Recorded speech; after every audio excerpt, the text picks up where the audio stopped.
Magandang tanghali Pilipinas, live mula sa Pag-asa Weather and Flood Forecasting Center. Narito na ang latest sa lagay ng ating panahon. Patuloy ang pagbabantay natin dito sa Bagyong Lawi na ayon po sa Pag-asa ay lalo pang humina at ngayon nasa labas na nga ng ating landmass. Alas 10 ng umaga kanina huli po yung namataan ng Pag-asa sa layong 130 kilometers northwest ng Sinait, Ilocos Sur.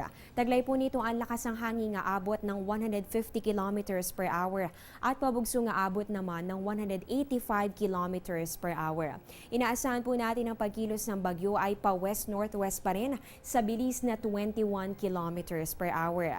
Kung magpatuloy sa ganitong bilis at direksyon ayon po sa Pag-asa, posible po yung makalabas ng Philippine Area of Responsibility mamayang gabi.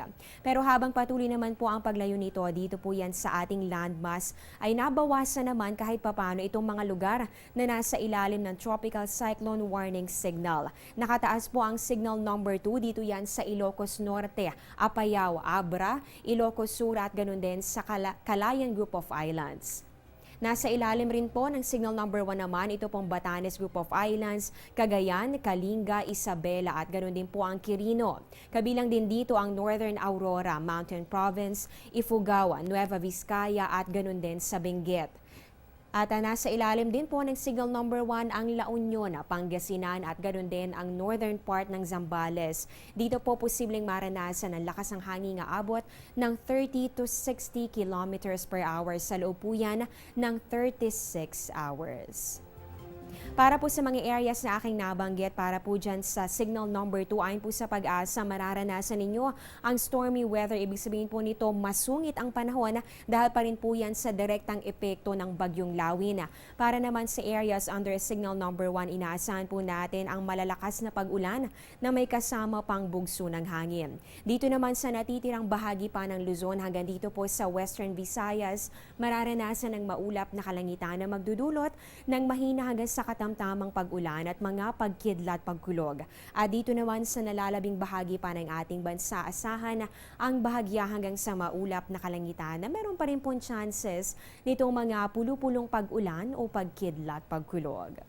Samantala, naglabas po ng abiso ang Pag-asa. Ayon po dito, nakakaranas ngayon ng mahina hanggang sa katamtamang pag-ulan ng ating mga kababayan sa Oriental Mindoro at ganun din sa Camarines Sur. Posible po yung magpatuloy sa loob ng 1 hanggang 2 oras. Kaya doble ingat at maging handa po kayo sa posibleng mga pagbaha o kaya naman ay pagguho ng lupa.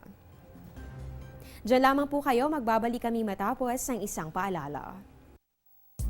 Be safe tuwing may bagyo. Tumutok sa lagay ng panahon.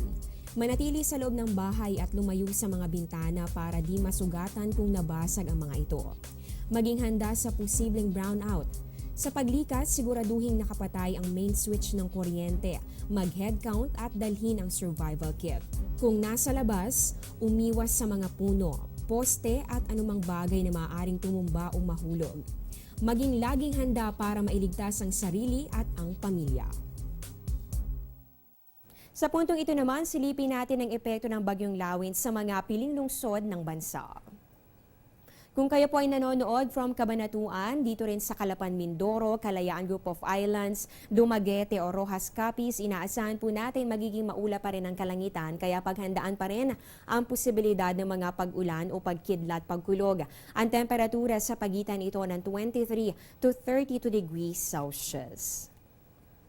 Para naman sa ating viewers dito sa Catbalogan, Western Samar, General Santos, Tagbilaran, Bohol, Surigao del Norte at sa may Dipolog, Zamboanga, inaasahan din po natin magiging maulap at maulan ang panahon sa temperatura nga abot naman ng 23 to 32 degrees Celsius.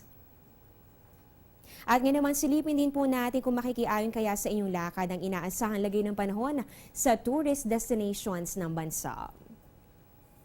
Para sa mga kababayan natin na I'm sure ay stranded dito yan sa Ilocos Sur, naku, paghandaan po ninyo ito pong mga pag-ulan at may kasama pa po yung bugso ng hangin kaya magdoble ingat pa rin para sa ating mga turista dyan. Dito naman sa Puerto Galera, Anilao at Taal, Batangas makakaranas ng mga pag-ulan at pagkidlat pagkulog. At paalala rin sa ating mga kababayan naman na nasa Banawe, inaasahan din po natin ang masungit na panahon, magpapatuloy yan hanggang sa mga susunod na oras.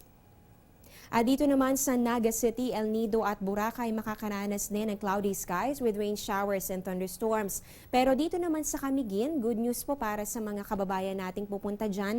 Inaasahan naman natin ang generally fair weather condition. Magpapakita po si Haring Araw at meron lamang chances na mga pulupulong pag-ulan o pagkidlat pagkulog.